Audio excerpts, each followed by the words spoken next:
ব্যাস, মানুষ হচ্ছে আশরাফুল মাখলুকাত, সৃষ্টির মাঝে সেরা। এই জন্য যখন আদম আলাইহিস সালামকে আল্লাহ বানালেন, ফেরেশতাদের কাছে তিনি তার মনোভাব প্রকাশ করলেন। ফেরেশতারা বলেছিল কেন বানাবেন, হানাহানি মারামারি করবে। আল্লাহ তাদের কথা শুনলেন না, বানালেন। বানানোর পরে আল্লাহ তাআলা ভাবলেন ওদের মনে তো দেখি কিছুটা বড়ত্ব আছে। নাহানু নুসাব্বিহু বিহামদিকা ওয়া নুকাদ্দিসু লাকা, আমরা তাসবিহ পড়ি, আমরা প্রশংসা করি। আপনি এমন মাখলুক বানাবেন যারা মারামারি করবে। আমার আদমের ব্যাপারে তাদের তো চিন্তা খুব একটা উন্নত নয়, বরং তারা ভাবছে আমার আদম আমার খলিফা হবে, হত্যাকারী, লুণ্ঠনকারী। আল্লাহ বলছেন ইন্নী আ'লামু মা লা তা'লামুন, আমি যা জানি তোমরা জানো না। আদমকে বানানোর পর আল্লাহ তাআলা ফেরেশতাদেরকে এবার বললেন যার ব্যাপারে তোমরা নেগেটিভ মন্তব্য করেছো, উসজুদু লি আদম, সবাই মিলে আদমের কাছে মাথা নত করো, সিজদা করো। আদম আলাইহিস সালামকে ফেরেশতা কর্তৃক সিজদা করিয়ে আল্লাহ প্রমাণ করে দিলেন মানুষের সম্মান ফেরেশতার চেয়ে কম না বেশি।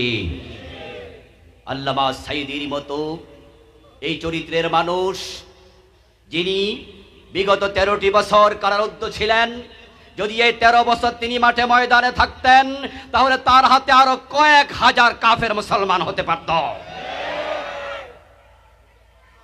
এই জালেমগুলো আল্লাহর কোরআন থেকে কিভাবে আমাদেরকে বিরত রেখেছে, কোরআন শোনা থেকে, বলা থেকে, যে আল্লাহ তাআলা পরিবেশ করে দিলেন। আসুন শুরুতে আমরা তাকে কৃতজ্ঞতা জানাই, ধন্যবাদ জানাই, কালিমাতু শুকর পড়ি আলহামদুলিল্লাহ। প্রিয় দিনী ভাইয়েরা, আজকের এই মাহফিল সিরাতুন নবী সাল্লাল্লাহু আলাইহি সাল্লাম মাহফিল।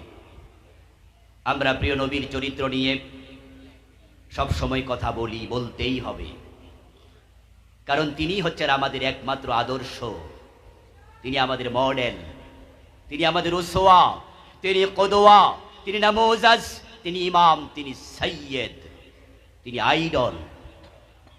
তিনি একমাত্র ব্যক্তি যার পুরাটা জীবন অনুসরণ করার মতো, অনুকরণ করার মতো, যার জীবনে কোনো অন্ধকার গহ্বর নাই, যার পুরাটা জীবনের নাম ইসলাম,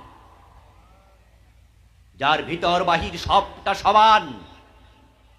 প্রিয় নবীজি এর জন্য বলেছেন তোমরা আমার প্রকাশ্যে যা দেখো তাও প্রচার করো, গোপন যা দেখো তাও প্রচার করো। সুবহানাল্লাহ পড়েন। আমাদের গোপন বিষয়গুলো মানুষ জানুক, এটাকে আমরা পছন্দ করি? বরং আমরা এমন কিছু কাজ মাঝে মাঝে করি, করার পর আল্লাহরে কই আল্লাহ এটা যেন দুনিয়ার কেউ আর, নিজের ঘরের বউও যেন না জানে। কারণ আমরা জানি যে সেই কথাটা জানলে আমার সম্মান কমে যেতে পারে, মানুষ আমার ব্যাপারে বদধারণা করতে পারে। এগুলো আমাদের মানবিক দুর্বলতার কারণে হয়। কিন্তু প্রিয় নবীজি সাল্লাল্লাহু আলাইহি ওয়াসাল্লাম বলেছেন তোমরা যা দেখো, প্রকাশ্যে দেখো আর গোপনে দেখো, সব প্রচার করে দাও। আল্লাহর নবী যা বলেছেন তা ইসলাম, যা করেছেন তা ইসলাম। তিনি যা দেখে মন্তব্য না করে চুপ থেকেছেন সেটার নাম ইসলাম। আমার প্রিয় ভাইরা, যে নবী আমাদের একমাত্র মডেল, আদর্শ, ওনাকে সামনে নিয়ে আল্লাহ তাআলা আমাদেরকে বললেন কুল ইন কুনতুম তুহিব্বুনাল্লাহা ফাত্তাবিউনি। হে প্রিয় নবী, আপনি মানুষকে বলে দিন তোমরা যদি আল্লাহকে ভালোবাসতে চাও আমি নবী মুহাম্মদকে অনুসরণ করো, ইউহিব্বুকুমুল্লাহ, তাহলে স্বয়ং আল্লাহ তোমাদের ভালোবাসবেন। আল্লাহর ভালোবাসা পাওয়ার চিন্তা আছে না নাই? আল্লাহর ভালোবাসা পেতে হলে রাসূলকে অনুসরণ করতেই হবে। আমার প্রিয় ভাইয়েরা, রাসূলুল্লাহ সাল্লাল্লাহু আলাইহি ওয়াসাল্লামকে অনুসরণ না করে উম্মত হওয়া যাবে না। উম্মত হওয়ার জন্য প্রিয় নবীর অনুসরণ করা ফরজ।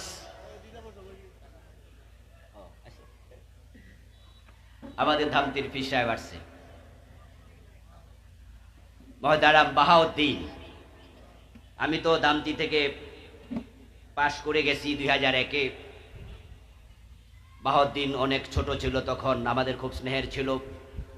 পীর সাহেব হুজুর যেই ওনার রুমটাতে বসতেন, ঠিক বরাবর সামনের যে রুমটা, আমার রুমটা সেটাই ছিল। আমি সেখানে 2 বছরের উপরে ওই রুমে ছিলাম। হুজুর আমাকে অনেক ভালোবাসতেন, হুজুরের কথা মনে হলে দোয়া করি। আজকেও হুজুরের কথা যেহেতু মনে পড়ে গেলে একটু দোয়া করেই ফেলি, আল্লাহ হুজুরের কবরকে জান্নাতের আলা মাকাম বানিয়ে দাও। আমাদের স্নেহের বাহাউদ্দিন আজকেই উদ্দিন শিল্পী সাহেব, আল্লাহ তার যোগ্যতা তুমি বাড়িয়ে দাও, তার হায়াতে তুমি বারাকা দিয়ে দাও। এই মাদ্রাসা বাংলাদেশের ঐতিহ্যবাহী মাদ্রাসা, এই মাদ্রাসাটাকে আবার আগের যৌবনে ফিরিয়ে নেয়ার জন্য যে যোগ্যতা দরকার, কর্ম প্রচেষ্টা দরকার, আল্লাহ তুমি বাহাউদ্দিনকে সবটা দিয়ে দাও, বলেন আমিন। বাহাউদ্দিনের বাবা মাওলানা মহিউদ্দিন রাহেমাহুল্লাহ পীর সাহেব হুজুরের একমাত্র ছেলে, একমাত্র ছেলে। আমি এই দামতি শিবিরের সভাপতি ছিলাম, সাথী শাখার ক্লাসের ফার্স্ট বয় ছিলাম।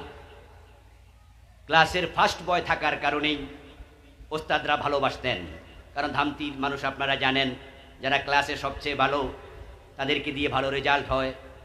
আমিও ফাজিলে থার্ড স্ট্যান্ড করেছি, কামেলে থার্ড স্ট্যান্ড করেছি, ক্লাসের ফার্স্ট বয় ছিলাম। তা সব ওস্তাদ ভালো ছাত্র হওয়ার কারণে ভালোবাসতেন। আবার শিবিরেরও সভাপতি, নেতা হিসাবেও আলাদা ভালোবাসতেন। মহিউদ্দিন ভাই অনেক ভালোবাসা দিয়েছেন, আল্লাহ তুমি মহিউদ্দিন ভাইয়ের কবরকে জান্নাতের টুকরা বানিয়ে দাও। প্রিয় ভাইরা, শুন আমরা ফিরে যাই। রাসূলুল্লাহ সাল্লাল্লাহু আলাইহি ওয়াসাল্লাম